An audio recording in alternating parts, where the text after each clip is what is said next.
મને કોક કહેતું હતું કે ઉનાળામાં તમારે હાવ નવરાય હોય. અમારે કેવી નવરાય છે એ તમને બતાવું. જો અત્યારે ઉનાળામાં આવું કામ કરે. શું કામ કરે? હા, ઈંધણા ભાંગવાનું કામ શરૂ કર્યું છે. કેમ કે આપણે જમીન જાજી વાવી એટલે ઈંધણા તો અત્યારે જ ભાંગવા પડે. ચોમાસે શિયાળે નવરાય હોય નહીં એટલે આ ભારી લઈ સુરજ સીધું રાંધવા મીણે અંધારું થઈ ગયું હોય તોય લઈ લેવાય તરત. એટલે પાથરા આપણે કરેલા તૈયાર જ હોય.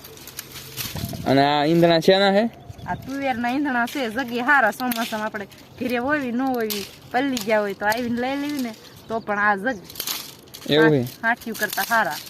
અત્યારથી જ આનો સ્ટોક થાય છે. આ બાજુ પાથરા થઈ ગયા છે અને આ બાજુ તો સનેડામાં મૂકી દીધા છે અને અત્યારથી સ્ટોક કરી નાખ્યો છે.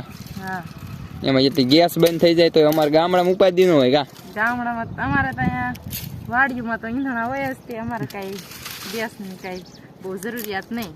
અને ભાઈ આ સ્ટોક ખૂટી જાય ને તો અમારે ડુંગરમાં બાવળા કાપી લે. બાકી ગેસ ઉપર એવું નિર્ભર રહેવાનું એવું કઈ હે નહીં. ગેસ તો આ જ થયા. વાહ ભાઈ વાહ. ઈંધણા તો આપણે હતા આપણે ઘટિયા વાત ના આ જ કરતા આવે. ભાઈ આ છે અમારા ખેડૂ. વાહ ભાઈ વાહ. જય જવાન જય કિસાન.